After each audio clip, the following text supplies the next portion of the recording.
22வது வசனம்.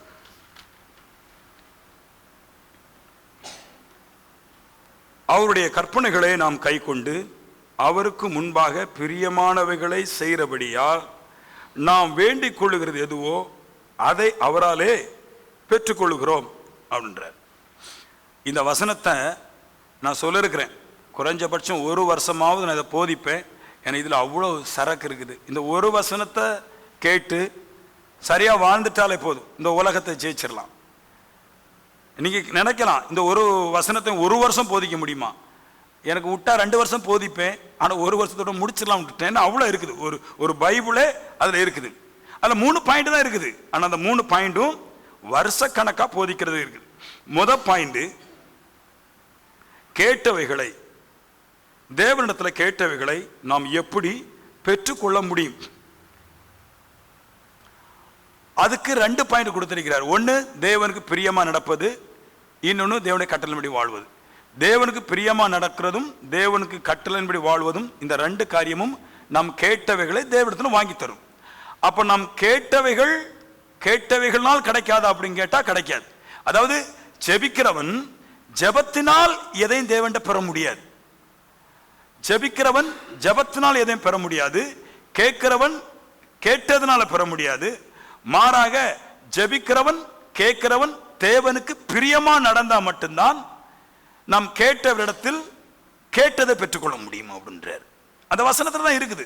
நானாட்டு ஒரு கற்பனை கதை சொல்லல, உலகம் முழுக்க சொல்லும் பாருங்க. ஜெபம் பண்ணா கேட்டா கர்த்தர் தருவார் அப்படின்னு சொல்லும். ஜெபம் பண்ணா கேட்டா மற்ற கடவுள் தருவு சொல்லும். ஆனா இங்க தேவன் வானத்தையும் உண்டாக்குன தேவன் இங்க பேசும்போது சொல்லிட்டாரு, யோவானை கொண்டு பேசும்போது சொல்லிட்டாரு, நீங்க கேட்டவைகளை கேட்டதுனால பெற்றுக்கொள்ள முடியாது. கேட்டவைகளை கேட்ட மனுஷன் தேவனுக்கு பிரியமா இருக்கிறதுனால கேட்டவைகள் எல்லாவற்றையும் பெற்றுக்கொள்ளலாம். அதுக்கு ஒரு பாயிண்ட் சொல்றேன். இயேசு சொன்னாரு, கனி கொடுக்காத மரம் எதுவோ அதை வெட்டி பிடுங்கி போடுனார். பச்சையா தான் இருக்குது, நல்லா இருக்குது, அது பாடுது, அது ஆராதிக்குது, தன்னையே பரிசுத்தப்படுத்துது. பட் கனிலன்றார். கனியிலனால வெட்டி போடுனார். அப்போ தேவனுக்கு பிரியமா நடப்பதுங்கிறது கனி. கனி இருந்தாதான் காரியம் நடக்கும் தேவன்றார். தேவன் கூட ஒரு இடத்துல சொன்னார் பாருங்க, மலையை பார்த்து அந்த பேசுற இடத்துல அத்திமரத்தை பார்த்து சொன்னாரு இல்லையா? அத்திமரத்தில் கனி இல்லை. அவர் தான் சொன்னார் கனி இல்லாதது வெட்டப்படுனாரு. ஒரு முறை அவரே நம்மளுக்கு காமிச்சிட்டாரு. ஒரு தூரத்துக்கு போயிட்டு இருக்கிறாரு, ரொம்ப தூரம் பார்க்கிறாரு, ஒரு அத்திமரம் இருக்குது, அதில் கனி இல்லை, அவரே சபிச்சு போட்டார். அப்போ நான் சொல்றேன், கனி இல்லைன்னா காரியம் நடக்காது, கேட்டவைகள் நம்மளுக்கு கிடைக்காது. அப்போ என்ன வேணாலும் கேட்கலாம். நீங்க கடவுள்கிட்ட நிலம் கேட்கலாம், வீடு கேட்கலாம், வேலை கேட்கலாம், எது வேணாலும் கேட்கலாம். நான் கேட்கறதுனால கொடுத்துட முடியுமா? நான் 5 ஏக்கர் கேட்கறேன் சபை கட்டுறதுக்கு, 700 கோடி கேட்கறேன் சபை கட்டுறதுக்கு, கடவுள் கொடுத்துட முடியாது. ஆனா அது கிடைக்கும். எப்படி கிடைக்கும்? அவருக்கு பிரியமாய் வாழ்ந்தால் மட்டும்தான் அது கிடைக்க வாய்ப்பு இருக்கிறது. ஒரு கணவன் ஒரு மனைவிக்கு கொடுக்கும்போது டெஸ்ட் கேட்டாங்கிற கொடுக்காதீங்க, மாட்டிக்கிறீங்க. டெஸ்ட் பண்ணுங்க. எனக்கு பிரியமானவளா இருந்தா நீங்க கொடுங்க, அதுல பிரயோஜனம் இருக்கும். எனக்கு பிரியமானவளா இல்லாம இருக்கும்போது அவ கேட்டா கொடுத்தா கடைசியில உங்களுக்கு கிடைக்கிறது கணக்கு மட்டும் தான் கிடைக்கும், பணம் வேற இடத்துக்கு போயிடும். ஆமே சொல்லுங்களேன்.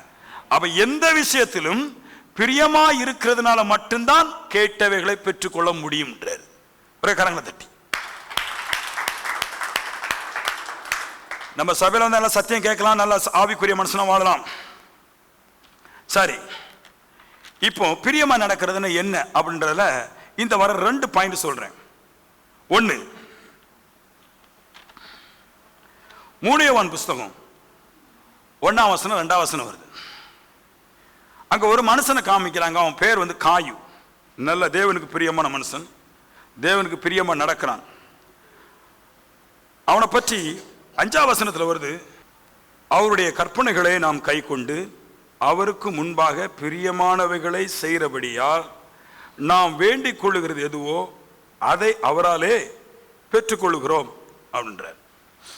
இந்த வசனத்தை நான் சொல்லியிருக்கிறேன். குறைஞ்சபட்சம் ஒரு வருஷமாவது நான் இதை போதிப்பேன். ஏன்னா இதில் அவ்வளோ சரக்கு இருக்குது. இந்த ஒரு வசனத்தை கேட்டு சரியாக வாழ்ந்துட்டாலே போதும், இந்த உலகத்தை ஜெயிச்சிடலாம். நீங்கள் நினைக்கலாம், இந்த ஒரு வசனத்தை ஒரு வருஷம் போதிக்க முடியுமா? எனக்கு விட்டா 2 வருஷம் போதிப்பேன், ஆனால் 1 வருஷத்தோட முடிச்சிடலாம் விட்டுட்டேன். அவ்வளோ இருக்குது. ஒரு பைபிளே அதில் இருக்குது. அதில் 3 பாயிண்ட் தான் இருக்குது. ஆனால் அந்த 3 பாயிண்ட்டும் வருஷக்கணக்காக போதிக்கிறது இருக்குது. முதல் பாயிண்ட், கேட்டவைகளை, தேவனிடத்தில் கேட்டவைகளை நாம் எப்படி பெற்றுக்கொள்ள முடியும்? அதுக்கு 2 பாயிண்ட் கொடுத்திருக்கிறார். ஒன்று தேவனுக்கு பிரியமா நடப்பது, இன்னொன்று தேவனுடைய கட்டளையின்படி வாழ்வது. தேவனுக்கு பிரியமா நடக்கிறதும் தேவனுக்கு கட்டளையின்படி வாழ்வதும், இந்த 2 காரியமும் நாம் கேட்டவைகளை தேவனிடத்தில் வாங்கி தரும். அப்ப நாம் கேட்டவைகளால் கிடைக்காது அப்படின்னு கேட்டா கிடைக்காது. அதாவது ஜெபிக்கிறவன் ஜெபத்தினால் எதையும் தேவன்கிட்ட பெற முடியாது. ஜெபிக்கிறவன் ஜெபத்தினால் எதையும் பெற முடியாது. கேட்கிறவன் கேட்டதுனால பெற முடியாது. மாறாக ஜெபிக்கிறவன் கேட்கிறவன் தேவனுக்கு பிரியமா நடந்தா மட்டும்தான் நாம் கேட்டவரிடத்தில் கேட்டதை பெற்றுக்கொள்ள முடியும் அப்படின்றார். அந்த வசனத்துல தான் இருக்குது. நானாடு ஒரு கற்பனை கதை சொல்லல, உலகம் முழுக்க சொல்லும் பாருங்க. ஜெபம் பண்ணா கேட்டா கர்த்தர் தருவார் அப்படின்னு சொல்லும். ஜெபம் பண்ணா கேட்டா மற்ற கடவுள் தருவு சொல்லும். ஆனா இங்க தேவன் வானத்தையும் உண்டாக்குன தேவன் இங்க பேசும்போது சொல்லிட்டாரு, யோவானை கொண்டு பேசும்போது சொல்லிட்டாரு, நீங்க கேட்டவைகளை கேட்டதுனால பெற்றுக்கொள்ள முடியாது. கேட்டவைகளை கேட்ட மனுஷன் தேவனுக்கு பிரியமா இருக்கிறதுனால கேட்டவைகள் எல்லாவற்றையும் பெற்றுக்கொள்ளலாம். அதுக்கு ஒரு பாயிண்ட் சொல்றேன். இயேசு சொன்னாரு, கனி கொடுக்காத மரம் எதுவோ அதை வெட்டி பிடுங்கி போடுனார். பச்சையா தான் இருக்குது, நல்லா இருக்குது, அது பாடுது, அது ஆராதிக்குது, தன்னையே பரிசுத்தப்படுத்துது. பட் கனிலன்றார். கனியிலனால வெட்டி போடுனார். அப்போ தேவனுக்கு பிரியமா நடப்பதுங்கிறது கனி. கனி இருந்தாதான் காரியம் நடக்கும் தேவன்றார். தேவன் கூட ஒரு இடத்துல சொன்னார் பாருங்க, மலையை பார்த்து அந்த பேசுற இடத்துல அத்திமரத்தை பார்த்து சொன்னாரு இல்லையா, அத்திமரத்தில் கனி இல்லை. அவர் தான் சொன்னார் கனி இல்லாதது வெட்டப்படுனாரு. ஒரு முறை அவரே நம்மளுக்கு காமிச்சிட்டாரு. ஒரு தூரத்துக்கு போயிட்டு இருக்கிறாரு, ரொம்ப தூரம் பார்க்கிறாரு, ஒரு அத்திமரம் இருக்குது, அதில் கனி இல்லை, அவரே சபிச்சு போட்டார். அப்போ நான் சொல்றேன், கனி இல்லைன்னா காரியம் நடக்காது, கேட்டவைகள் நம்மளுக்கு கிடைக்காது. அப்போ என்ன வேணாலும் கேட்கலாம், நீங்க கடவுள்கிட்ட நிலம் கேட்கலாம், வீடு கேட்கலாம், வேலை கேட்கலாம், எது வேணாலும் கேட்கலாம். நான்லாம் கேட்டிருக்கேன். அடுத்த ட்ரிப் பெரிய வண்டி கேட்டிருக்கிறேன், அதுக்கு அடுத்த ட்ரிப் இன்னும் பெரிய நிலம் கேட்டிருக்கிறேன், சபைக்கு பெரிய நிலம் கேட்டிருக்கிறேன், வீட்டுக்கு பெரிய நிலம் கேட்டிருக்கிறேன். நான் வீடு கட்டும்போது என்னை மாதிரி ஒரு ஆள் வீடு கட்டிருக்க கூடாதுங்கிற எண்ணத்தில் நான் வீடு கட்ட நினைக்கிறேன். எல்லாவற்றையும் கடவுள்கிட்ட கேட்கிறேன். நான் கேட்கறதுனால கொடுத்துட முடியுமா?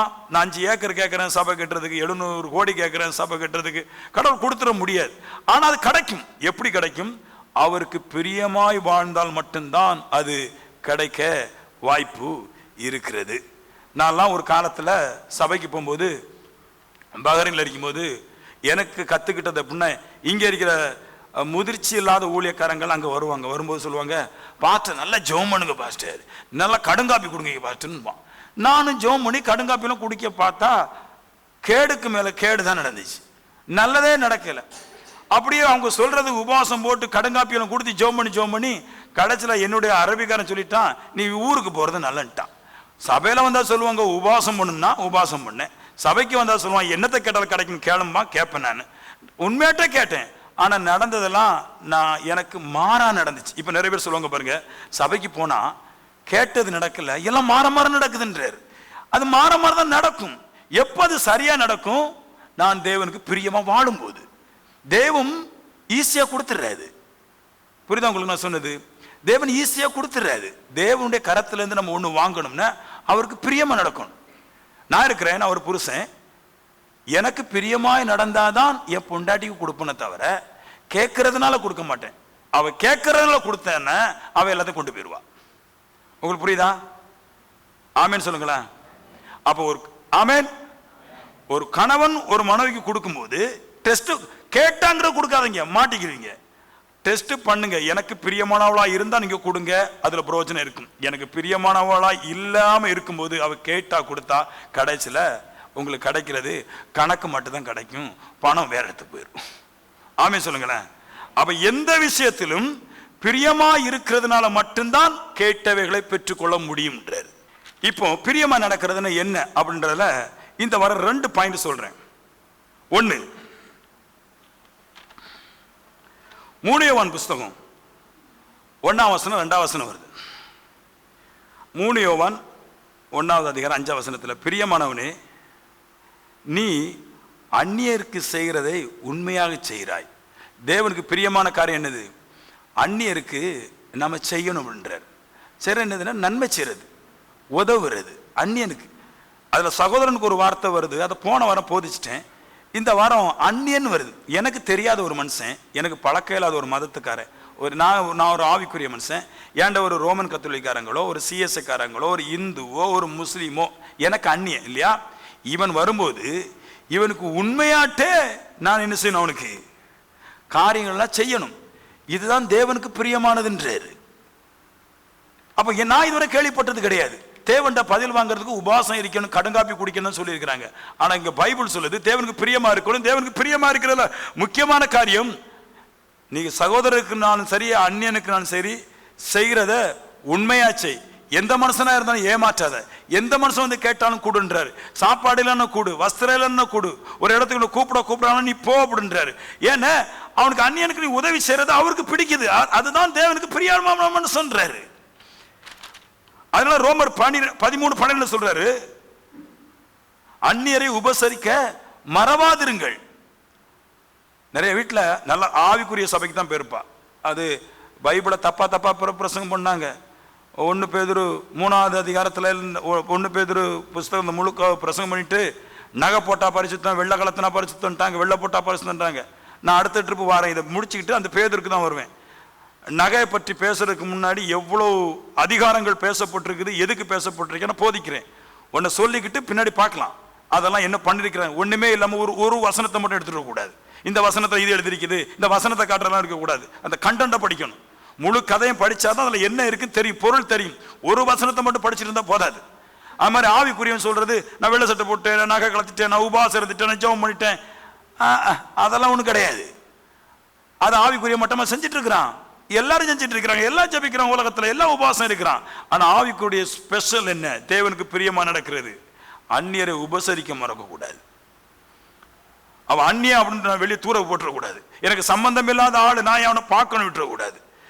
அவனு நம்மளை போல ஒரு மனுஷன் தான். தேவன் சிருஷ்டித்தான் நம்மளை போல ஒரு மனுஷன் தான். தேவன் எப்படி என்னை சிருஷ்டித்தாரோ அப்படி அவனை சிருஷ்டித்தாரோ. அவன் தேவத்தை ஆராதிக்காம போலாம், ஆனா தேவன் உண்டாக்கப்பட்டவன். அதனால தேவன் அவன் மேல கரசனை வச்சிருக்கிறார். அவன் என்னை ஆராதிக்காம கெட்டு கிடந்தாலும் நான் உண்டாக்கப்பட்டவனால என்னிடத்துல வாங்குகிறவன் கண்டிப்பா அந்நியரை உபசரிக்க மறக்க கூடாதுன்றார். உங்களுக்கு 2 பிள்ளை இருக்குது, 2 புருஷன் கட்டி கொடுத்துட்டீங்க. ஒரு புள்ள உங்க பேச்சை கேட்குது, அவளுக்கு கொடுக்குறீங்க. இன்னொரு புள்ள உங்க பேச்சை கேட்காம இருந்து கொடுப்பியா பட்டினி கடந்தாள்? அந்த மாதிரிதான் தாய் இடத்துல அன்பு இல்லாம இருந்தாலும் தாய் வாங்கி கொடுக்கும். அப்படி போலதான் தேவன் உண்டாக்குன எந்த மனுஷன் பட்டினி பசில கடந்தாலும் அவனுக்கு உபசரணை செய்வதற்கு மறக்க கூடாது என்றார். இதுதான் தேவனுக்கு பிரியமான பிள்ளை என்றார். ஆமென். 2வது பாயிண்ட் சொல்றேன். பிரியமா நடக்கிறார். 2வது பாயிண்ட் என்னது? சத்தியத்தில் நடந்தான். சத்தியத்தில் நடப்பதுக்கு பேர் தான் பிரியமாய் நடப்பது. 2வது பாயிண்ட் சொல்லுது. 3 யோவான்ல 1-3 வரைக்கும் சொல்லுது, சகோதரர் வந்து சத்தியத்தில் நடக்கிறாய் என்று சாட்சி சொல்லுகிறார்கள். அது என்னென்ன? சகாயை குறித்து ஆட்களும் சொல்றாங்களாம், நல்ல சத்தியம் உள்ள மனுஷன்பா, அவன் சத்தியத்தில் நடக்கான்னு சாட்சி சொன்னாங்களாம். எப்படி பேசுறீங்க பாருங்களேன். அவன் எப்படி சத்தியத்தில் நடந்தா? காயு நம்ம ஊர்ல சத்தியம்னா சபைக்கு போகும்போது ஒயிட்லாம் போகணும். நம்ம ஊர்ல சத்தியம்னா காலையில் இட்லி வச்சு இறைச்சி வச்சாலும் சாப்பிடாம தான் போகணும். நம்ம ஊர்ல சத்தியம். ஆனா அவன் சகையில் காயுடைய சத்தியம் என்னது? சத்தியத்தில் உண்மையை நடக்க என்று சாட்சி சொன்னார்கள். சத்தியம் என்ன விளக்குறாரு? 2 யோவான்ல 1:4 அதே யோவான் தான் விளக்குறாரு. தெரிந்து கொள்ளப்பட்ட அம்மாளை ஒரு பெரிய பாட்டிமா ஒரு சபை வச்சு நடத்துது. நல்லா கேளுங்க, சத்தியத்தில் நடக்கிறதுன்னு என்ன? ஒன்று சொன்னேன், எந்த அந்நியனுக்கும் கொடுக்கணும். இன்னையில இருந்து அவர் இந்துக்காரர் வந்திருக்காரு எங்க வீட்டுக்கு, மாலை போட்டு வந்திருக்கிறாரு, அவர் சாப்பாட்டுக்கு சரியில்லைன்னு நான் பெந்தகோஸ்துக்காரன் கொடுக்க மாட்டேன். இந்த நிறைய பேர் இப்படி தான் உபதேசம் பண்ணிச்சோம். இந்துக்காரன் கொடுக்க மாட்டேன், முஸ்லீம்காரன் வந்திருக்கேன் நான் கொடுக்க மாட்டேன். அவர் படம் ரோமன் கத்தோலிக்க படம் போட்டிருக்காரு, இயேசுநாதர் படம் வச்சிருக்காரு, மரியா படம் போட்டிருக்கேன், அதனால காணிக்க கொடுக்க மாட்டேன். பெரிய ஊழியக்காரங்களாம் பேசுறேன். நான் சொன்னேன், யாருக்கும் பார்க்காத எடுத்து கொடுத்துரு. அந்நியருக்கு உபசரணை செய். 1 பிரியமானது. 2வது சொல்றாரு, ஒரு அம்மா பெரிய பாட்டி சபை நடத்திட்டு இருக்குது, அங்க யாருமே சத்தியத்துல வாழல. அப்ப அந்த அம்மாவுக்கு யோவான் ரொம்ப வயசான போது சொல்றாரு 4ஆம் வசனத்துல, 2 யோவான் 1:4, பிதாவினால் நாம் பெற்ற கற்பனைகளின்படியே உம்முடைய பிள்ளைகளில் சிலர் சத்தியத்தில் நடக்கிறார்கள் என்று நான் கண்டு மிகவும் சந்தோஷப்படுறேன். அவர் சொல்றாரு, சிலர் தான் சத்தியத்தில் நடக்காங்களாம். ஆமேன்னு சொல்லுங்களேன். சிலர் தான். அதாவது அந்த அம்மா பெரிய சபை வச்சிருக்குது, ஆனா நிறைய பேர் இருக்கிறாங்க சபையில, சிலர் மட்டும்தான் நடக்கிறாங்களாம். என்ன சிலர் என்ன நடக்கிறாங்களாம்?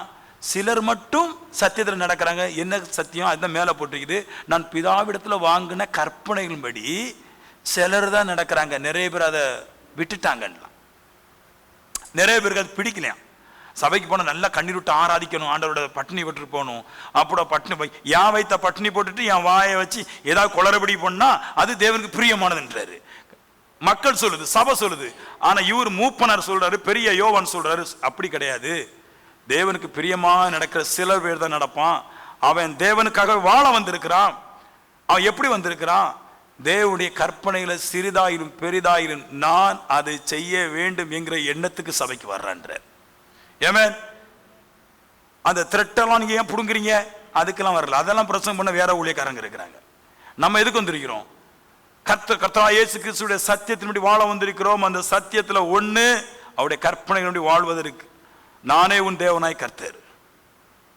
மலைக்கு கூட விக்கிரத்துடைய கோயில் பக்கத்துல ஒதுங்க மாட்டேன். நான் என்னை இன்றி வேறு தேவன் உண்டாயிரத்தில் வேண்டாம். உபாச ஜெபம் போட்டுட்டு கண்ட கண்ட இடத்துல போய் நான் ஏறிக்கிற ஆள் கிடையாது. நீங்க 99.9 பேர் உபாசம் இருப்பான், ஆனா எல்லா விக்கிர கோயிலுக்கும் போவான். உங்களுக்கு தெரியுமா? எனக்கு தெரிஞ்சு சில பேர், ஊழியக்காரங்க பேர் சொல்லக்கூடாது, சில ஊழியத்துக்கு எனக்கு தெரிஞ்ச சகோதரியை போறாங்க, யாருமே இதுவரைக்கும் ரட்சிக்கப்படல.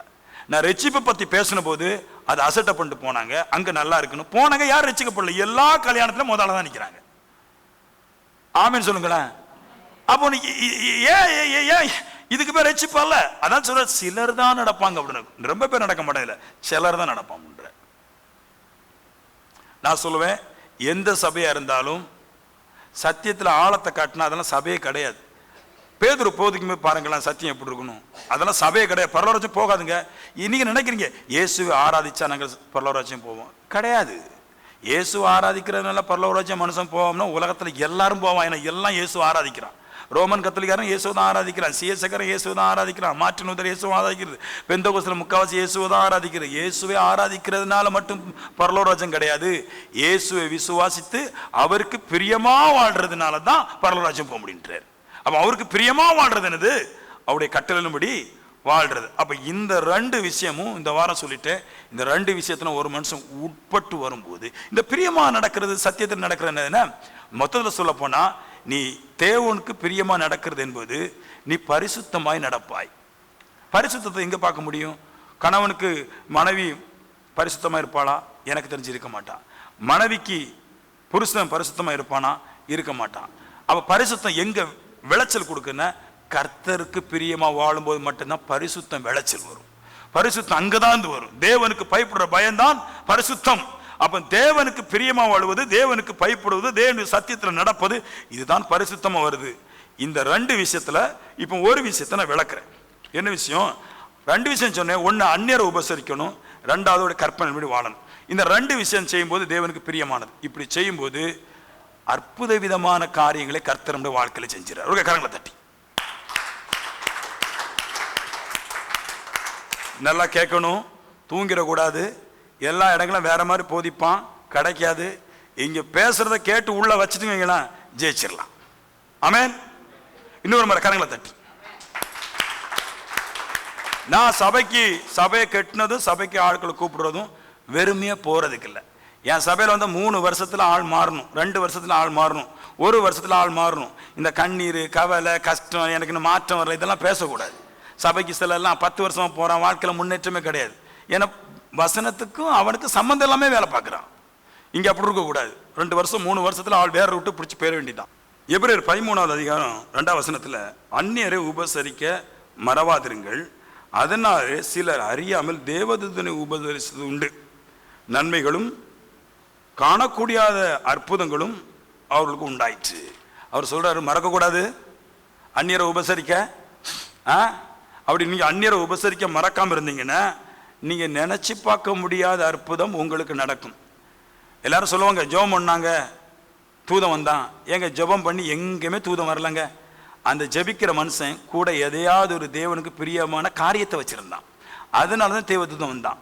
அந்நியரை உபசரிக்கிறது நீங்க அடிக்கடி அந்நியரை உபசரிச்சுட்டு இருந்தா ஒரு நாளைக்கு உங்களிடத்துல உங்களுக்கு அற்புதம் செய்வதற்கு தேவனுடைய தூதன் உங்களுக்கு அனுப்பப்படுவான். வெறும் ஜெபத்தை நான் முதல்ல சொல்லிட்டேன், வேண்டுதல்னால நீங்கள் வேண்டிக் கொள்வது கிடைக்காது. வேண்டுகிறவன் தேவனுக்கு பிரியமானவர்களை செஞ்சாதான் நீங்கள் வேண்டிக் கொள்வது கிடைக்கும். அப்போ அந்நியரை உபசரிக்கிறதா இந்த வாரம் கொஞ்சம் எடுத்துட்டு வரேன் இல்லையா. ஒரு மனுஷன் சொல்றேன், ஆபிரகாம். ஆமென். 18வது அதிகாரம். அவரு நல்லா கேட்கணும், என்ன கதை மாதிரியே சொல்லிட்டு வரேன், அப்பதான் உங்களுக்கு கொஞ்சம் இன்ட்ரெஸ்டா போகும். மம்ரே என்கிற இடத்துல சமபூமியில் இருக்கிறாரு. அங்க ஒரு பெரிய ட்ரீ இருக்குது, மரம் இருக்குது, பயங்கர சூடு, ஹீட் ஆஃப் த டேஸ் அப்படி இருக்குது. நாட்கள் சூடு உடைய நாட்கள் அது இருந்துச்சு, நல்ல சூடு. அப்படி இருக்கும்போது அவருடைய ஒய்ஃப் வீட்டுக்குள்ள இருக்கிறா, காம்பவுண்டுக்குள்ள வேலைக்காரன் இருக்கிறான், அதுக்கு பின்னாடி ஆடு மாடெல்லாம் இருக்குது. இவர் என்ன பண்றாரு, வைக்க தாங்க முடியல. அந்த மம்பரைங்கிற ஊர் ரொம்ப மோசமான ஊர், அதனால மனைவியை வீட்டுக்குள்ள வச்சுக்கிட்டு இவர் அந்த அந்த பெரிய மரத்தினுடைய அந்த காற்று வாங்கிறதுக்கு வைக்கல, காற்று வாங்க வந்திருக்கிறார். அப்படி பார்க்கும்போது 3 ஆள் தான் போட்டிருக்குது. 3 மனுஷன் டக்குன்னு பக்கத்தில் வந்துட்டான், யாருன்னே தெரில வந்துட்டான்.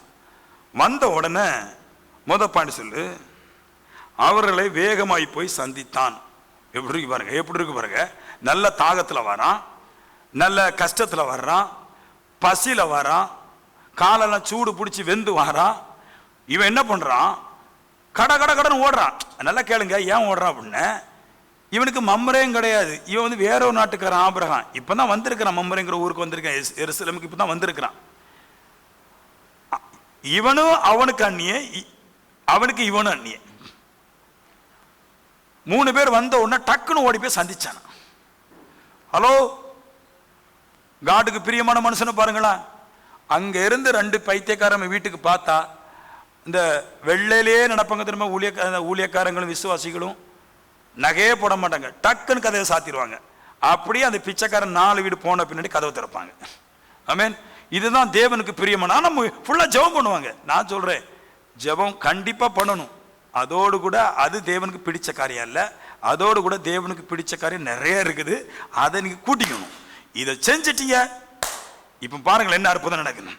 முதல் பாயிண்ட், ஓடி போய் ஓடுறான் பாருங்க. ஐயோ இந்த மனுஷன் சூட்ல வராரு, அப்படியே இருதம் சோர்ந்து போயிடுவாரு, கீழே கீழே விழுந்து செத்துக்கிட்டு போயிடக்கூடாது, ஓடி போனான். ஓடி போய் அவங்க போய் சந்திச்சான். முதல் பாயிண்ட். 2வது பாயிண்ட் சொல்லுது, எப்படி கேட்டார் பாருங்களா, உங்களுடைய கண்களில் கிருபை கிடைத்ததானால் உம்முடைய வேலைக்காரனை விட்டு கடந்து போக வேண்டாம். Do not pass your servant by. உம்முடைய ஊழியக்காரன் விட்டு போயிடக்கூடாதுன்ற. நல்லா கேளுங்க, 3 தரித்திரம் வாரான். இவன் நம்ம என்ன சொல்லுவோம், ஆண்டவரே என்னை கிருபையா காப்பாத்துங்க, இந்த தரித்திரம் எப்படியா போட்டு பிரச்சனை நிறைய வரும் அப்படிம்போம். இவன் என்ன பண்றான், அங்க 3 தரித்திரம் ஓடி வரும்போது ஆபிரகாம் ஓடி போய் அவங்கள மீட் பண்ணி, கிருபை எனக்கு காட்டணும், என் வீட்டை விட்டு நீங்க ஒரு காலம் கடந்து போயிடக்கூடாது, அந்நியரை உபசரிக்க மறவாதிருங்கள், கல்லாடா இருந்தாலும் கூடியா கொஞ்சம் உயிர் வாழட்டுன்றார் கர்த்தர். ஆமென் சொல்லுங்களேன். அதுதான் ஆபிரகாம் இருந்துச்சு. ஓடி போய் எனக்கு கிருபை பாராட்டணும்ன்ற. அப்படி சொல்லிக்கிட்டு 3வது பாயிண்ட் சொல்றாரு, கொஞ்சம் தண்ணீர் கொண்டு வர்றேன், உங்கள் கால்களை கழுவி இந்த மரத்தின் கீழே கொஞ்சம் ரெஸ்ட் எடுங்க. நான் கேட்குறேன், ஏங்க எதுக்குங்க தண்ணி கொடுக்கணும்? நான் சொல்றேன், டேஸ் ஆஃப் த ஹீட் இருக்குது, சூட்டு நாள், செருப்பு போடாம வாரான், ரொம்ப நொந்து வருவான், வீடுகள் இல்லை, யார்கிட்ட தண்ணி கேட்க முடியாது. அதனால அவன் தான் சொல்லணும் 3 பேரும், ஆபிரகாம் எனக்கு கிருபை பாராட்டணும், கொஞ்சம் என் கால் சூடாக இருக்கு, தண்ணி தருவியான்னு. ஆனால் இவன் மாறா பேசுகிறான், நீங்கள் கிருபை எனக்கு காட்டுங்க, ஏன் வீட்டுக்கு வாருங்க, நான் கொஞ்சம் தண்ணி தரேன், காலில் ஊற்றி அந்த வெக்கையை போக்கி இந்த மரத்தில் கொஞ்சம் சாஞ்சிருங்கன்ற. எப்படி அந்நியனை உபசரிச்சு நம்ம ஊர்லாம் சொல்லுவாங்க பாருங்க. அது ஒரு அக்கா சொல்லிச்சு, மோகன் சிஸ்லாசர் பாஸ்டர்னு சத்தியம் கேட்டிருக்கிறேன், நாம் காணிக்க போகும்போது குடிகாரர்களுக்கெல்லாம் பார்த்து தான் கொடுக்கணும், அந்நியனுக்கு பார்த்து தான் கொடுக்கணும். நான் எங்க பாஸ்டர் ஆபிரகாம்ட கேட்டிருக்கிறேன், அவர் சொல்றாரு, எந்த மனுஷனும் பார்க்காத ஒருவன் தாகத்தால் இருதயம் வறண்டு போகுதென்றால், பசினால் சாக போறான், அவனுக்கு முதல் உதவி கண்டிப்பா செய்கின்றார், உபசரணை பண்ணுன்றார், ஆகாரத்தை குடுன்றார், தண்ணியை குடுன்றார், வஸ்திரத்தை குடுன்றார், என்ன இருந்தாலும் முதல்ல குடுன்றார். ஆமென். 4வது பாயிண்ட் சொல்றாரு, நீங்கள் உங்கள் இருதயத்தை திடப்படுத்த கொஞ்சம் சாப்பாடும் அப்பமும் கொண்டு வர்றேன், புசித்த பின் உங்கள் வழியிலே போகலாம் சொல்றாரு. எப்ப போயிடாத, என்னை விட்டு போயிடாத, நீ என்னைய தாண்டி போகும்போது நல்ல வெக்க வெயில் சூடெல்லாம் அடிக்குது, போனா செத்துக்கிட்டு போயிடுவ.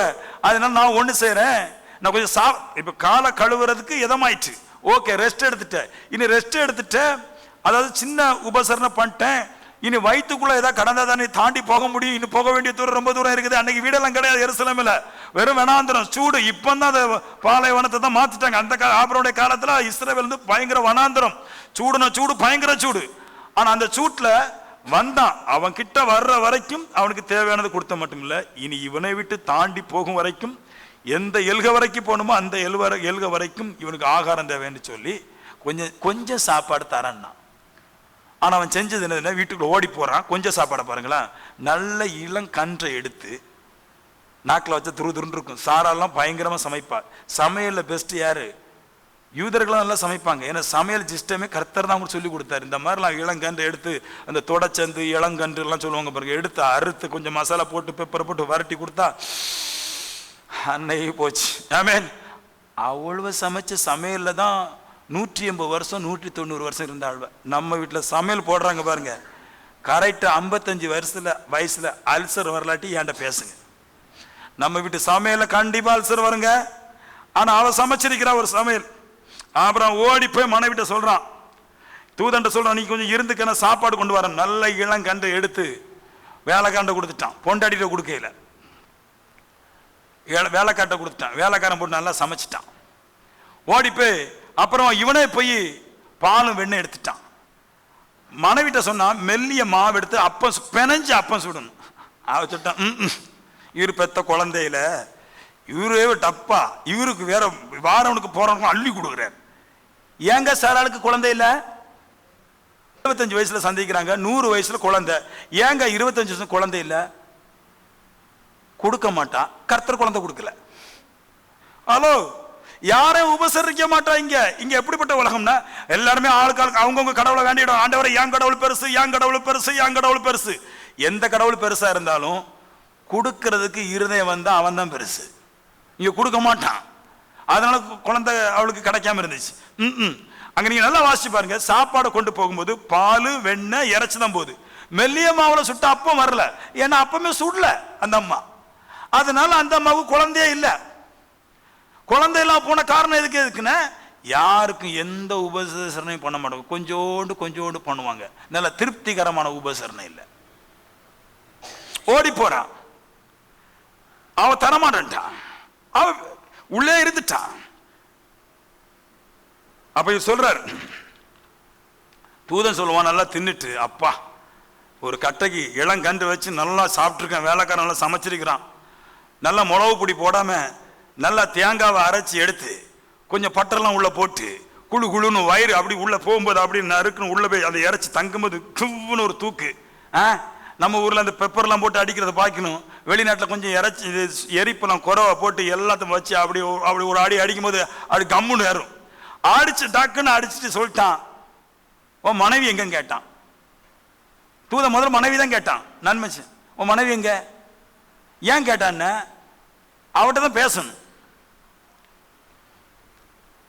அது மனைவி வீட்டுக்குள்ள கன்னிமரியா அமைதியா இருக்கிறா அப்படின்ட்டான். ஏமேன், வீட்டை விட்டு வெளியே வர மாட்டேன்ட்டான்.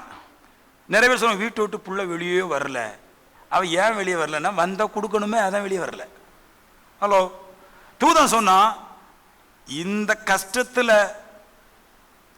ஒரு மனுஷன் இந்த இடத்துல இறங்கி வந்தா எவ்வளவு கஷ்டப்படுவானோ, அந்த கஷ்டத்துல நீ எனக்கு இரக்கத்தை காமிச்சதுனால 99 வயசாயிடுச்சு. அடுத்த வருஷம் இதே நாள் நான் இந்த இடத்துக்கு வருவேன், ஒரு குழந்தை நீ பெற்றுருவார். ஆமென் சொல்லுங்களேன். வந்தது மனுஷன் இல்லை, வேதம் சொல்றது வந்தது தூதன். இந்த தூதங்கிற சிஸ்டம் வேற மதத்திலே கிடையாது, கிறிஸ்தவத்தில் மட்டும்தான் உண்டு. ஏன்னா எல்லா மதத்திலும் எப்படி வேணாலும் கிடைக்கும்பாங்க. ஆனா இங்க ஒரு ப்ராசஸ் இருக்குது. இது இப்படிதான் கிடைக்கும். வானத்தில் இருக்கிற நன்மைகள் கீழே இருக்கிற கல்லு தராது. எப்படி கிடைக்கும் தெரியாது. தூதன் யாருன்னா, கீழே இருக்கிற மனுஷனுக்கு வானத்துல தேவன் இருந்து வருகிற ஒரு மெசஞ்சர். புரியுது உங்களுக்கு? தூதன் யாரு? வானத்துல இருப்பான், கீழே இருப்பான், கீழே இருப்பான், வானத்தில் இருப்பான். நான் சொல்றத தூதன் தான் கேட்டு வானத்துக்கு கொண்டு போறான். வானத்திலிருந்து தேவன் இருந்து வர்றது தூதன் தான் கொண்டு வர்றான். அதனால தூதன் தான் முக்கியமா மனுஷனுக்கு படிவிடைக்காரனா இருக்கிறான். நம்ம ஒரு தெய்வத்துல போய் கேட்கும்போது எப்படி வரும், என்ன நடக்கும், ஏது நடக்கும் ஒன்றும் தெரியாது. நல்லா ஆடி பாடிட்டு எப்படியே கிடக்கும், எப்படியே நடக்கும், எப்படி நடக்கும் நடக்கும் அப்படிம்பாங்க. அந்த தூதங்கிற சாப்டர் எங்க கிடைக்கும்? தூதன்னா இத்தனை அவனை காற்றால் மாற முடியும், அக்னியா போக முடியும், பூமியில மனுஷனை வர முடியும், மேல அக்னியா போக முடியும், காற்றில் நடக்க முடியும், தீல நடக்க முடியும். அவ்வளவு பெரிய ஆற்றல் உள்ளதான் தூதன். தேவன் வாங்கிட்டு வரக்கூடியவன். நான் சொல்றேன், ஜெபம் வேண்டுதல் முக்கியம். அதை பார்க்கலும் ஒவ்வொரு மனுஷனுடைய கஷ்டத்துல அவனுக்கு நம் இருதயத்தை காமிக்கிறமே, இரக்கத்தை காமிக்கிறமே, அது வானத்தில் இருக்கிற தூதனே கொண்டு வந்து பூமியில கொண்டு வந்து, தூதனே சொன்னான். அவன் மனைவி முறுமுறுக்கிறான். எனக்கு அந்த அந்த சொன்னது சாரதன்மை சொல்லிச்சு, எதுக்கு கொடுக்கணும், நான் கொடுக்க மாட்டேன்னு. அந்த வெள்ளை சரிதான் போட்டுருந்துச்சு சாரால். நான் கொடுக்க மாட்டேன். ஏன்னா அவ ஒரு கற்பனை வச்சிருக்கிறான், எனக்கு இன்பம் இல்லை. அதாவது தன்னுடைய குறைவுகள்ல நல்ல மனசோட கேரக்டரை பார்த்துருங்க. தனக்கு குறைச்சல் இருந்தா அடுத்தவங்களுக்கு கொடுக்க மனசு வராது. எனக்கு இன்பம் இல்லை, அதனால குழந்தை பிறக்காது. எங்க வீடு ஐயங்காரரு ஆத்துக்காரருக்கு வயசும் போயிடுச்சு. தேவையில்லாம ஒண்ணு கிடைக்காத விஷயத்துக்கு ஏன் செலவழிக்கணும்? கர்த்தர் சொல்றாரு, நீ அந்த சூழலை பார்க்காத, கொடுத்துரு. நீ அடுத்தவனுடைய கஷ்டத்துல மனம் இறங்கும் போது உன் கஷ்டத்துக்கு கர்த்தர் எப்படி வேணாலும் செய்வார். எப்படி கொடுக்க முடியாத இருதயத்துல கஷ்டப்படுறியோ, அந்த கஷ்டப்படுற இருதயத்தை மாற்றி கொடுக்க எப்ப மனசு வருதோ அப்பம் தேவன் தர முடியாத உனக்கு கடவுள்கிட்ட போய் ஓட இழைக்க கூடாதுங்க, உருப்படியா வளரணும். ஆமேன். நான் கடவுள்கிட்ட போனேன், முதல்ல கம்மலை கலத்திட்டேன். அப்புறம் என்ன பண்ணேன், அப்புறமா காலில் போட்டிருந்த அந்த தங்க கொலுசை கலத்திட்டேன். நான் எதுக்கு? கர்த்தருக்காக தியாகம் பண்றானா? எங்க காலில் கிடக்கிறத கலத்தி பீரோல வைக்கிறதுக்கு ஒரு கர்த்தருக்கா தியாகம்? எப்படி? எது காலில் கிடக்கிறத கலத்தி ஒரு தரித்திரன் வழிபோக்கா வரும்போது அவனுக்கு கொடுத்தா அது தியாகம். ஏன் காலையும் காதலையும் காலத்திலையும் கிடக்கிறத எடுத்து பேங்க்ல கொண்டு நல்ல வட்டி எடுத்து நல்ல வட்டியை கொடுக்கறது பேரா அது என்னது? தியாகம். தியாகத்துக்கு பேர் கலங்கம் வந்துருச்சு. தியாகம்னா என்னதுன்னா கொடுத்ததை வாங்கக்கூடாது, அதுக்கு பிறகு தான் தியாகம். உபசரணம் தான் தியாகம். ஆமென். அப்ப நீங்க இப்படி வாழுங்களேன். நினைச்சு பார்க்கல அந்த சாரால் எனக்கு இப்படி ஒரு குழந்தை கிடைக்கும், நினைச்சே பார்க்கல. ஆனா நல்ல காலம், இப்படிப்பட்ட கழுத பொண்டாட்டிக்கு அப்படிப்பட்ட ஒரு புருஷன். சில வீட்டில் பொண்டாட்டி மாதிரி கிட்ட காசு கேட்டா நழுக்கவே மாட்டாங்க, பார்த்துருக்கீங்களா? அவன் நினைக்கிறான் நான் வீட்டை கரெக்டாக கட்டுறேன். அவ கட்டவே இல்லை, வீட்டை உடைக்கிறான். பிசினித்தனம் பிடிச்சி கஷ்டப்பட்டாரும் உண்டு, நல்ல செலவழிச்சு பணக்காரனாகவும் உண்டு. பணம் பைபிள் சொல்லுது. பிசினித்தனம் பிடிக்கிறது குடும்பம் நடத்துறாளாம். கரெக்டாக பைசா பார்த்துக்கோ, கரெக்டாக பிடிச்சிக்கோ, அப்படி பிடிச்சிக்கோ, இப்படி பிடிச்சிக்கோ, எல்லாம் பிடிச்சிக்கோ. கடைசியில் கூட்டி கழிச்சுப்பாரு, உன் கணக்கில் பிசினி தந்தாரு, கூடு இருக்காது. நல்லா விதைச்சி பணக்காரனாகணும் நிறைய பேர் உண்டுன்றார். உபசரண அந்நியருக்கு உபசரிக்கிறது அப்படி செய்யணுங்க, அற்புதம் தானா நடக்கும். பவுலோடு கூட கடல்ல மாட்டிக்கிட்டு 155 பேருக்கிட்ட ஒரு தீவுல மாட்டும்போது மெலித்தா தீவர்கள் வந்த உடனே ஜனங்களை தூக்கி கட்டையில போட்டு பெரும் மழை வந்த உடனே ஊர்க்காரன் எல்லாம் அந்த மலையில வெளியே ஓடி, காற்றும் புயலும் ஊர்க்காரன் வெளியே ஓடி வந்து கட்டையை போட்டு மண்ணனை ஊற்றி தீய வச்சு, ஐயோ 150 பேர் செத்து போவாங்கடா, குளிர் காய்கன்னு சொன்னானே, அவன் தான் பரிசுத்தவன். ஏதாவது ஒருவனுக்கு ஒண்ணு கொடுக்கணும் ஓடி போய் வீட்டுக்குள்ள ஒளிஞ்சிருந்துகிட்டு ஐயோ ஐயோ ரெஜிஸ்டர், நான் உங்களுக்காக பிரார்த்திக்கான், நான் உங்களுக்காக ஜெபிக்கான், நான் உங்களுக்காக வேண்டிக்கான். நான் சொன்ன வேண்டிக்கான், ஏன் எனக்கு வேண்டி? எனக்கு யாரும் வேண்டிக்கான். ஏன்னா நான் பைபிள் நான் உங்களோட நல்லா படிக்கிறேன். உங்களுக்கு கற்பனை கதை தான் பிரசங்கம், எனக்கு வேதமே பிரசங்கம். எனக்கு இந்த கலர்ல உடன்பாடு இல்லை, எனக்கு தரித்திரனுடைய வயிற்று பசியை போக்குறதுலாம் எனக்கு உடன்பாடு. எனக்கு வெறும் காலில் வந்து சூடு ஏறி அவன் கீழே விழும்போது அவனுக்கு தண்ணியை கொண்டு போய் கொடுத்து அவனை தெளிச்சு உயிரோடு கூட வைக்கணுமே, அதுல தான் எனக்கு உடன்பாடு. பைபிள் தான் எனக்கு உடன்பாடு, எனக்கு அதுதான் வேணும். ஒரு ஸ்திரிக்கு கல்யாணம் முடியாம இருக்கும்போது என் சபையாய் சேர்ந்து 10 லட்சம் ரூபாய் தேவைன்னா 10 லட்சம் கொடுக்க முடியாது, சபையாய் சேர்ந்து ஒரு 2 லட்சம் ரூபாய் கொடுக்கணுமே, அதுதான் எனக்கு உடன்பாடு. அந்த சாப்பாட்டுக்கே வழியில்லாத ஸ்திரிக்கு வெள்ள செலவு உடுத்தி வச்சு நகை கலத்தி இருக்கிற நகை கலத்தி இந்த சேர்ல வச்சுட்டு அவளை கொட்டுறது அப்படியே நாசமாக்குறது எனக்கு உடன்பாடு இல்லை. எனக்கு நான் ஆபிரகாமை போல வாழணும், நான் இயேசு கிறிஸ்துவை போலவே பவுலை போலவே வாழணும். பவுல் எங்கெங்க வெள்ள சிலை போட்டிருந்தான், பேதுரு எங்கெங்க வெள்ள சிலை போட்டிருந்தாரு, இயேசு எங்கெங்க வெள்ள சிலை கொடுத்திருந்தாரு? அவங்கள வெள்ளைய கொடுத்திருந்தாங்க கிடையாது. நல்ல மனசு அவங்களுக்கு. ஆபிரகாமுக்கு நல்ல மனசு, யார் எவர்னே தெரியாது, ஓடி போய் வீட்டில் இருக்கிற இளங்கன்றன் என்ன தெரியுமா உங்களுக்கு?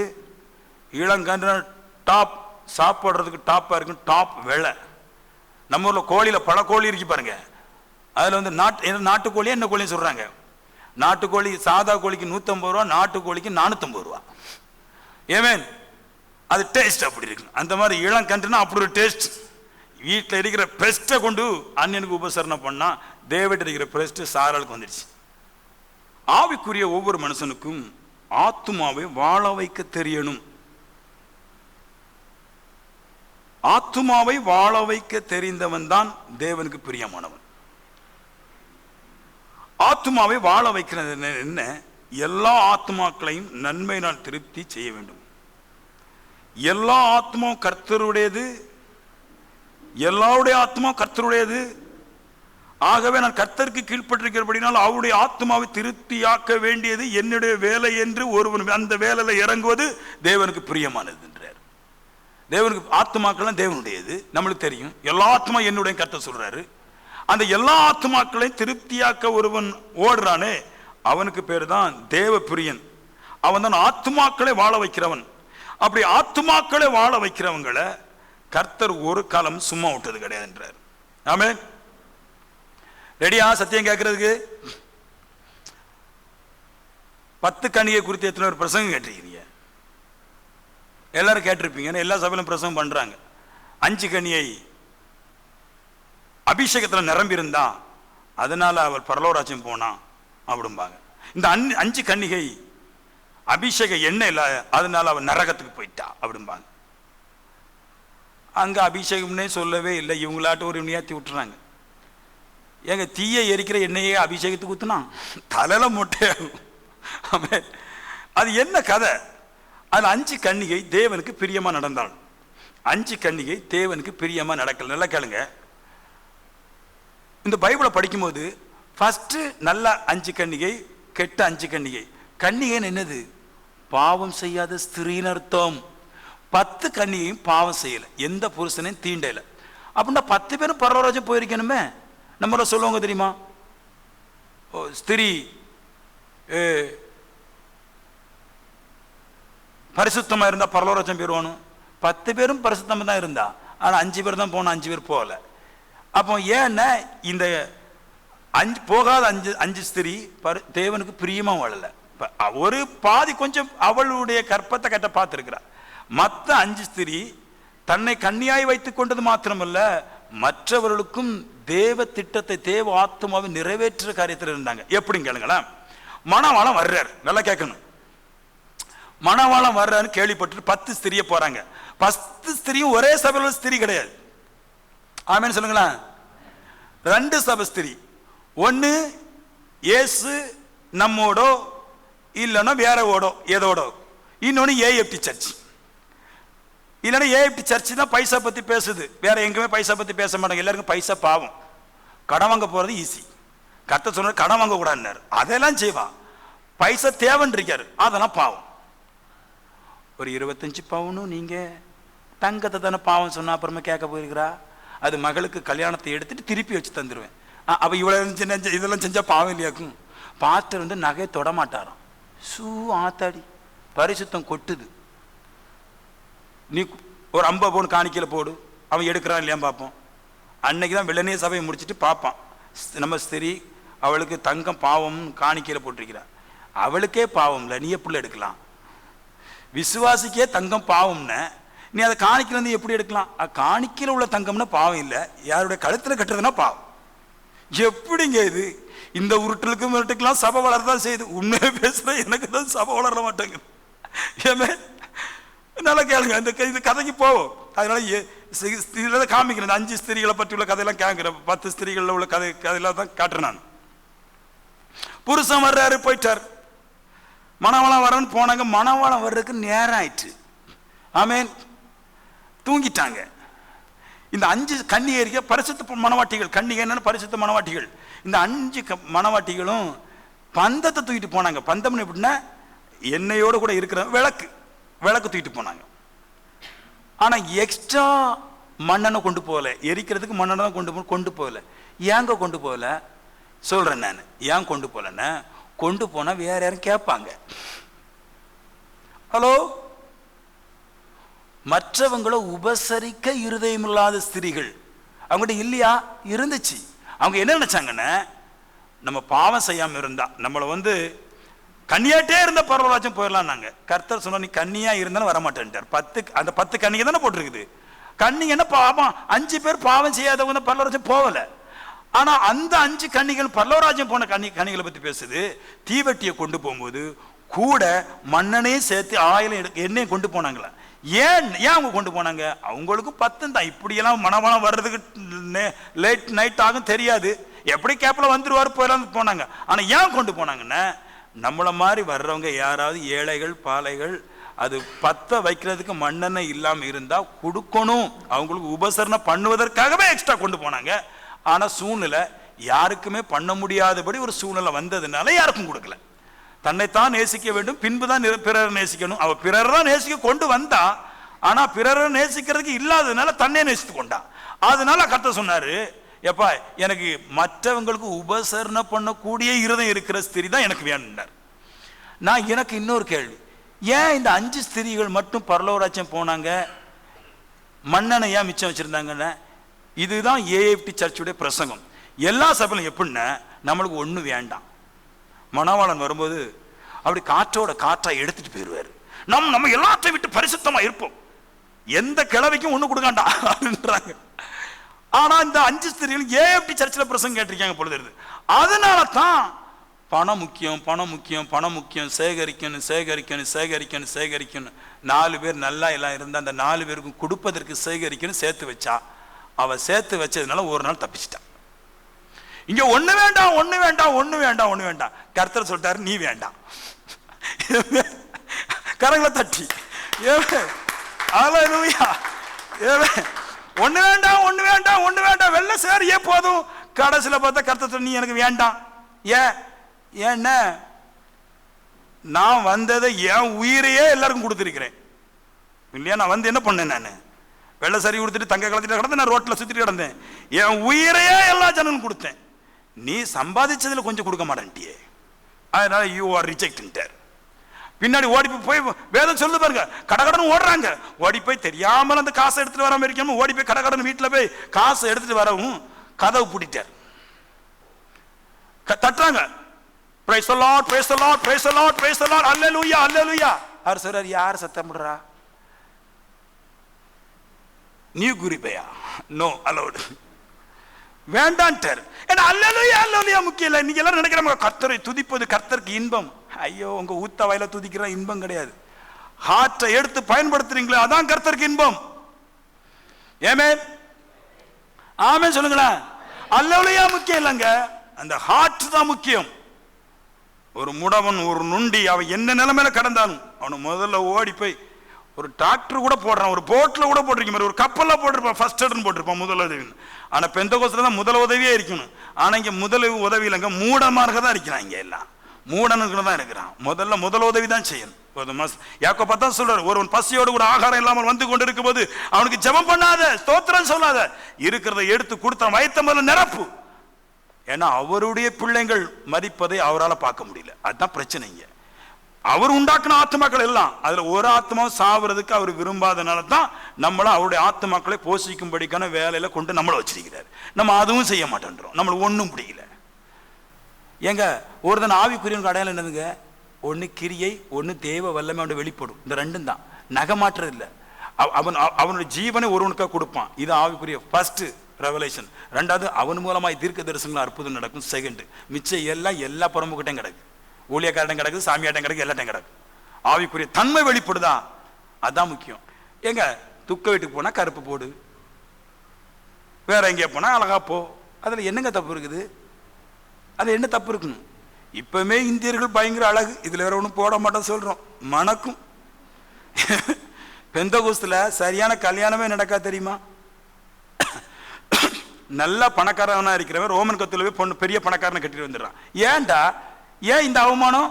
ஏன்னா உள்ளுக்குள்ள பணக்கார ஸ்திரீ கிடையாது, எல்லாம் ஏழை ஆக்கிட்டாங்க பாசமா இருக்க. மொட்டை அடிச்சு போட்டிருக்குது. இங்க யாருக்கும் பணம் கிடையாது, எந்த ஆவிக்குரியவனுக்கும் பணம் கிடையாது இந்த சபையில. ஏன்னா ஒண்ணும் கிடையாது.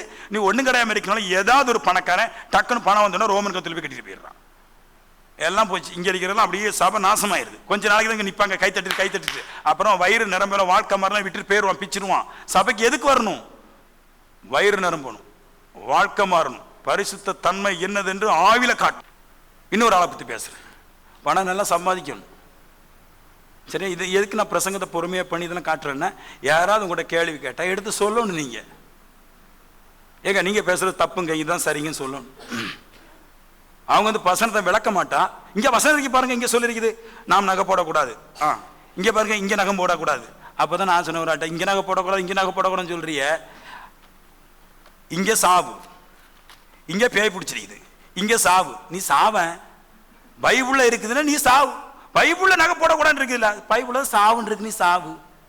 பைபிள்ல தான் பேய் பிடிச்சிருக்கு, நீ பேய், உனக்கு பேய் பிடிக்கும், நீ பேய் கிட்ட போ, வாழு போ. பைபிள போட்டிருக்கீங்களா இல்ல, அது எதுக்கு போட்டிருக்கீங்களா முக்கியம், படிக்கணும். கருத்துல முக்கியம் இல்லையா? கருத்து தானே முக்கியம். அது அங்க நகை போடக்கூடாது எழுதிருக்கு, இங்க எழுதிருக்கு பாருங்க, முடிய பின்னக்கூடாது, வஸ்திரம் போடக்கூடாது. நிறுவனம் போ, நீ சரியா? அது செய்ய மாட்டேன். உங்களுக்கு தேவையானதை மட்டும் எடுத்து வச்சிருப்பாங்க. ஏன் போடக்கூடாதுன்னு சொன்னாங்க தெரியுமா? ஊழியக்காரங்க நகை போடக்கூடாதுன்னு. நகை இருந்தா சபையில போட்டுருவேன். சில பேருக்கு காண்ட கொட்டை அடிச்சு இந்த பேயை ஓட்டுறவங்க அடிக்கும்போது பேயை வந்து டக்குன்னு கலத்தி போட்டுருவான், சபை கட்டிடுவான். இதுக்குதான். மற்றபடி நகை போடக்கூடாது இருக்குது. நீ இன்னும் முறை இப்போ ஒருக்கா சொல்லித்தரேன் அந்த விஷயத்த. இல்ல ஃபுல்லா பிரசங்கம் பண்ணல, அந்த ஒன்னியம் வரல, ஒரு வார்த்தை சொல்லித்தரேன். அப்படியே இருக்கும்போது தங்கத்தை பத்தி போட்டிருக்கும் போது, அந்தபடி மனைவிகள் இருக்கு 3:1 இங்க என்ன தங்கத்தை எந்தபடி மனைவிகள் எந்தபடி நிற்கிறாங்க? 2வது அதிகாரம் முழுக்க பேசுறாரு. அந்தபடி மனைவிகள்னா மனைவிகளுக்கு அங்க ஒரு கூட்ட ஒரு அதிகாரத்திலே பேசி வச்சிருக்கிறாரு. மனைவிகளை இப்படி வாழணும்னு பேசி வச்சிருக்கிறாரு. அந்தபடி அங்க பேச விசக்கரிமையெல்லாம் நிறைய குத்தி விட்டுட்டு சொல்றாரு, அந்தபடியே மனைவிகளே அப்படின்னு. என்னபடி? அங்க 2வது அதிகாரம் உள்ளது ஒரு படி, பரிசுத்த படி இருக்கு. அந்த படியை கரெக்டா நீங்க ஃபாலோ பண்ணிட்டு தான் இங்க வரணும். இந்த படியெல்லாம் விட்டுறது, 4ஆம் படி 3ஆம் படி எல்லாம் விட்டுட்டு 10ஆம் படி இருக்குது. அங்க நான் எப்படி துள்ளுறது அதுல வரிசையா போகணும். நிறைய இருக்குது, அங்க விஷயம் ரொம்ப இருக்குது. அதனால தங்க போடக்கூடாதுன்னு சொன்னா கேட்க கூடாது. எல்லாம் தங்க போடு, நகை போடு, சம்பாதி, வாழு, நல்லா இரு, கெட்டு போயிடாது. யாரும் கவனிக்க மாட்டான். எந்த ஊழியக்காரன் வந்து நீ கெட்டு போனா தர மாட்டான். ஒரு ஊழியக்காரன் சொல்லு, நானும் ஊழியக்காரன் கூட்டத்தில் இருக்கிறேன், யாரோ கெட்டு போனா நாங்க வந்து ஒரு கார் வாங்கி தரமா, உங்க பிள்ளைங்களை படிக்க வைக்கிறோமா? நாங்க கிடையாது. அப்புறமா எதுக்கு அதை போட இது போட சம்பாதிக்கன்னு சொல்ற? அவன் பொண்டாடி பிள்ளைய தின்னுட்டு போறதுக்கு சம்பாதிக்கிறான். இது வரைக்கும் உனக்கு பிடிக்காது. அவர் சத்தியம் பேசுறாராம். அவரு நகை போடக்கூடாதுன்னு சொல்லிருக்குது, இங்க நகை போடக்கூடாதுன்னு சொல்லிருக்குது. நகை போடக்கூடாதுன்னு எங்கேயுமே சொல்லல. நகை போடுன்னு சொல்லி 4 இடத்துல தெளிவா சொல்றீங்க. நகை போடுன்னு சொல்லிக்குது. நகை போடு. இஸ்ரவேல் ஜனங்கள் எகிப்திலிருந்து வரும்போது கர்த்தர் சீனாய் மலையிலிருந்து மன்னிக்கணும் மலையிலிருந்து போகும்போது தங்கின இடத்துல மலையிலிருந்து போகும்போது கர்த்தர் சொல்லி விட்டாரு, இஸ்ரவேல் ஜனங்களை நடத்தி கொண்டு வரும் நகை போட்டு தான் கொண்டு வரணும். அப்படியே போய் இஸ்ரவேலுக்குள்ள போன பின்னாடி ஜனங்களை கூட்டிட்டு வரும்போது சொன்னாரு, எகிப்தில் இருக்கிற ஒவ்வொருடைய நகையை பிடுங்கி காதானிகளை பிடுங்கி பிள்ளைங்களுக்கு போட்டு கூட்டிட்டு வா அப்படிதான் சொன்னார். எது வரைக்கும் நகையெல்லாம் இருந்துச்சு? அந்த ஜனங்கள் அடிமைத்தனத்தில் இருக்கிற வரைக்கும் நகையெல்லாம் இருந்துச்சு. அடிமைத்தனத்தை விட்ட போது நகை அவங்களுக்கு தேவை. யாருக்கு நகை தேவையில்லை? உலகத்தானுக்கு தேவையில்லை. அதை கொண்டு பாவம் செய்வான். ரட்சிக்கப்பட்டவனுக்கு தேவை, அதை கொண்டு பாவம் செய்ய மாட்டான். அதனால சொன்னார். அப்படியே சொல்லிட்டு வெளிப்படுத்தல் வரும்போது சொல்றாரு, 3வது இடத்துல வரும்போது சொல்றாரு, ஒவ்வொரு மனுஷனும் வெள்ளை வஸ்திரம் இல்லாம இருந்தாலும் தங்கம் இல்லாம இருந்தாலும் ஏண்ட கேட்டு வாங்கினார். வெள்ளை வஸ்திரங்கிறது இருதயத்தை பத்தி பேசுது, தங்கங்கிறது தங்கத்தை பத்தியா பேசுச்சு. விலைக்கு சொல்லிருக்கிறாரு. சபைகளுக்கு சொன்னார், 7 சபைக்கு ஒரு சபைக்கு தங்கம் இல்லாத இடத்துல வந்து தங்கத்தை வாங்கி கொள்றது. வேற நகை களத்துல எங்கேயுமே இல்லை. ஆனா நகை பத்தி பேச்சு களத்திருக்குது. நான் பேசுறேன்னு ஒரு முறை இதெல்லாம் பேசுறேன் கொஞ்ச நாள். ஏன்னா நாம் சபை வைத்திருப்பது ஜனங்களுடைய ரட்சிப்புக்காக. ஜனங்கள் நல்லா இருக்கணும், ஜனங்கள் வந்து நல்லா வாழணும், கடன் வாங்கி வாழக்கூடாது, மற்றவங்களுக்கு உபசரிக்கிற அளவுக்கு நல்லா வாழணும். அதுக்கு தான் இந்த பிரசங்கமே இங்க பண்றாங்க. ஆனா இங்க வந்து பிரசங்கத்தையே மாத்தி விட்டாங்க. வேலைக்கு போற நிறைய பேருக்கு வேலை செய்ய விருப்பமே இல்லை. ஆவிக்குரிய சபைக்கு போய் எதுக்கு பிரதமர் வேலைக்கு போகணும்? நம்மளுக்கு அடுத்த வருஷம் இயேசுநாதர் வந்துருவார், இந்த வருஷம் போயிடலாம், இப்படியே பேசிட்டு இருக்கிறாங்க. எல்லாரையும் தான் பேசுறாங்க. வருகை சமயமா இருக்குது. நான் சொன்ன வருகை சமயமா இருக்குல்ல, நீ ஒழிச்சு பைசாவோ சபை ஏழைக்கு கூட இல்லையா? வருகை அடுத்த வருஷம் இருக்குது. நீ சொத்து வாங்கி போட்டிருக்கல, யாருக்குமே தெரியாம சபை கட்டுறதுக்கு. அடுத்த வருஷம் இயேசு வர்றதுக்கு எதுக்கு 10 வருஷம் கழிச்சு சொத்து வாங்கி போடுற சபை கட்டுறதுக்கு? பிடிக்கல பாருங்க பிசாசுக்கு. ஏமேன், நான் சொன்ன சரிதான்பா. அடுத்த வரை இயேசு வர்றாராம். அப்போ எதுக்கு 40 வருஷம் கழிச்சு சபை கட்டுறதுக்கு இடம் வாங்கி போடுற? அப்ப நீ சொல்றது பொய் சொல்றேன்னா உனக்கு மட்டும் 40 வருஷம் கழிச்ச பின்னாடி வாழ்க்கை நடக்கும், மற்றவங்களுக்கு அப்படி வாழ்க்கை நடக்காது. புரியுதா உங்களுக்கு? சும்மா பொய்ய போட்டு பேசிட்டு ஏசு கடைசி நாள் ஏசு வர்றார் ஏசு வர்றார் ஏசு வர்றாருன்னு கொடுத்துப்பாரு. ஏசு வர்றது உண்மையா நீ பார்த்த உண்மையா தரிசனம் கண்டனா நீ கொடுத்துருவ. நாளைக்கு ஏசு வர்றாருன்னா நான் உண்மையிலே நாளைக்கு ஏசு வர்றாருந்தா நம்ம எல்லாருமே எல்லாத்தையும் செஞ்சிருவோம். கண்டிப்பா சொல்றோம், நம்மளுக்கு நாளைக்கு ஏசு வர்றாங்கிற உறுதி நம்மளுக்கு இருந்தா எல்லாமே செஞ்சிருவோம். நம்மளுக்கு உறுதி கிடையாது, அதனால கையில பிடிச்சி வச்சுட்டு இருக்கிறோம். எப்படி பிரசங்கம் பண்ணாலும் கேட்பாங்க பாருங்க, என்ன புரட்டு போட்டுனாலும் மக்கள் ஏசு வர்றார் கடைசி நாள் ஏசு வர்றார் கடைசி நாள். அதுக்கு நாங்கள் என்ன பண்ணணும்? நகைலாம் கலத்தி அவங்க மடியில் போடணும். போ நாசமா போ, எடுத்துட்டு போ. அவ்வளோ பண்ணக்கூடாது. வச்சிருந்தேன்னா நாளைக்கு உடனே 4 பேர் மதிப்பான். சபைக்கு ஆலயம் கட்டுவதுக்கு கொடுக்கப்பட முடியும். ஏசு வந்தா நகையை பார்த்துட்டு போக மாட்டார். ஏசு வந்தா நகையோட வந்து உங்களுக்கு கூட்டு போவார். கவலைப்படாது அதெல்லாம். ஏமேன்? நகை போட்டாலும் நகை போடாமல் போனால் அது அல்ல பரலோக ராஜ்யத்தில் கணக்கு விதிக்கிறது. நகை போட்டாலும் நகை போடாமல் இருந்தாலும் உடைய நற்கிரியைகள் தான் பரலோக ராஜ்யத்தை உங்களுக்கு தீர்ப்பு எழுத போகிறது. தேவனுக்கு மற்றவருடைய ஆத்துமாவை வாழ வைக்க தெரியும், அதுதான் முக்கியம். நகை கலட்டுறது போடுறதெல்லாம் முக்கியம் கிடையாது. தேவனுக்கு யோசேப்புன்னு ஒருத்தர் இருந்தான். வசனத்தில் எழுதையில ஒரு 6 பாயிண்ட் எழுதிருக்கிறேன். அரிமத்தானாகிய ஊரான யோசேப்பு, இவன் தேவனுக்கு பிரியமானவன், கணம் பொருந்திய ஆலோசனைக்காரன், தேவராஜ்யம் வர காத்திருந்தவன், பிளாத்தியுடன் துணிந்து போய் இயேசுவின் சரீரத்தை கேட்டவன், இயேசுவின் சீசன், ஐஸ்வர்யவான், உத்தமன், நீதிமான் இப்படி இருக்கு. இவன் பேரு கேள்விப்பட்டிருப்பீங்க. இவன் என்ன பண்ணான்? காசை வச்சு எல்லாரும் சொல்லியிருப்பாங்க, நாம எல்லாரும் நகையெல்லாம் விட்டுட்டு காசு இல்லாமல் இருக்கணும். கடைசி நாள் ஏங்க இயேசு உயிரோடு இருக்கும் போதே கடைசி நாள் வந்துட்டு உங்களுக்கு தெரியுமா? கடைசி நாள் அப்பவே வந்துடுச்சு. இயேசு செத்து உயிரோட எந்திரிச்சு பேதுரு பிரசங்கம் பண்ணி 1-2 அதிகாரம் வரல, கொஞ்ச நாள் வரல, பவுலெல்லாம் சொல்லிட்டான் கடைசி நாள் சொல்லிட்டான். அன்னைக்கு தொடங்கின கடைசி நாள். பைபிளை பற்றி நம்ம எப்படி கடைசி நாள் சொல்கிறோம்? பைபிளில் வசனம் இருக்குது. அப்போ அன்னைக்கே கடைசி நாள் சொல்லியிருக்கிறாங்க, இன்னும் கடைசி நாள் வரல. நம்மளாட்ட சொல்லலைங்க கடைசி நாள்னும், கடைசி நாள் எழுதிருக்கு, அதை பார்த்து சொல்கிறோம். அதனால் அதை கணிக்கக்கூடாது. அந்த ஒரு சிஸ்டம் மட்டும் தேவகரத்தில் தான் இருக்குது. இங்கே எந்த பெரிய மந்திரவாதியும் எந்த பெரிய ஊழியக்காரன் கணிக்க முடியாது. கடைசி நாள் வருகை இதெல்லாம் வருகையெல்லாம் சொல்லி வடை சுட்டுட்டு எங்களுக்கு தெரியும், இதெல்லாம் சும்மா போய் அதை நம்பக்கூடாது. நான் என்ன சொல்லணும்? ஏசு இன்னைக்கு வந்தாலும் நாளைக்கு வந்தாலும் 400 வருஷம் கழிச்சு வந்தாலும் போகிறதுக்கு ரெடி ஆயிரு. அதுதான் செய்யணுமே தவிர கடைசி நாள் இவர்களுக்கு இந்த ரம்பம் கொடுத்துருக்கீங்க. கடைசி நாள் இந்த கடைசி நாள் பரிசுத்தம்னு என்ன சொல்லி முதல்ல எங்க பரிசுத்தம் என்னங்க? தன்னைத்தான் நேசிப்பதில் பிறரை நேசி, இதான் பரிசுத்தம். தெரியுமா உங்களுக்கு? இதான் பரிசுத்தம், இதான் தன்னைத்தான் நேசிப்பதில் பிறரையும் நேசி. இதெல்லாம் கிடையாது, இதெல்லாம் பண்ண மாட்டேன். இவ்வளோ பெரிய ஐஸ்வர்யவான் யோசேப், கணம் பொருந்தியவன், யாரையும் கெடுத்த கிடையாது, பயங்கர ஐஸ்வர்யவான். வேதம் சொல்லுது இயேசு மண்டையோடு பக்கத்தில் அவரை கொண்டு போட்டிருக்கிறாங்க, ஜீவனை விட்டார். அந்த மண்டையோடு பக்கத்தில் யாரு செத்தாலும் இது வரைக்கும் ஒருவனுடைய சரீரம் திருப்பி வீட்டுக்கு வந்தது கிடையாது. ஏமேன்? ஏன் அப்படின்னா அந்த மண்டையோடு பகுதியில் கபாலஸ்தலங்கிற இடத்துல ஒருவனை சிலுவையில் கொன்றா அவன் பயங்கரமான கள்ளன்.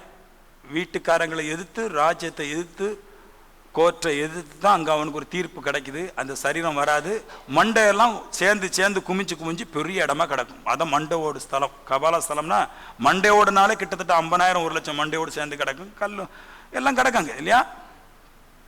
அப்படிப்பட்ட ஒரு இடம். அந்த இடத்துல கொண்டு போன ஒரு சரீரம் கூட வெளியே வரல, எல்லாம் அங்கே தான் கிடந்துச்சு.